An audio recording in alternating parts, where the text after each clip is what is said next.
Hey guys, Shane Gramling here. Now yesterday I wrapped up a 4-part series on domain name dangers, but there's one more thing I want to touch on. When a domain name expires, for the email addresses that were set up on that domain name, where do they go? Those emails go nowhere unless someone else registers your domain after you let it expire. Then they can actually receive and send as you.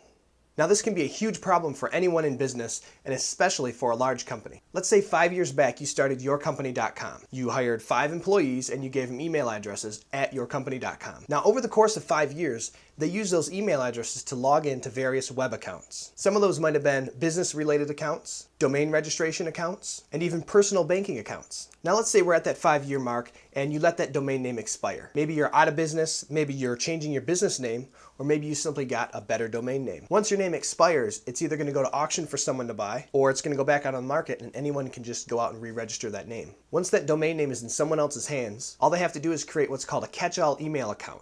And that's basically one inbox that receives email from any address that you send to at yourcompany.com. Now once they have this catch-all inbox set up, it'll start receiving any emails that have been sent to any email address at that domain. Now danger starts to show its face once you realize all they have to do is click the "I forgot my password" link. The password, or a link to reset the password, is simply emailed to the account that's on file. From there, they can literally take over any accounts that are still associated with that original email address. This could be any social media accounts for your business, or even worse, personal banking accounts from each of your employees. So before you let a domain name expire, be sure to remove those email addresses from any related online accounts. Now, if you're running a large company, make sure you have a strict email policy in place to make sure that your employees aren't creating web accounts without approval first. You should track all these accounts in a spreadsheet somewhere so that if you do have to cancel the domain name 5 or 10 years from now even, proper notifications can be sent out so that those emails can be changed. Okay, now I promise this is the last episode covering domain name dangers. Questions or comments? Find me on Twitter at Shane Gramling or simply comment below.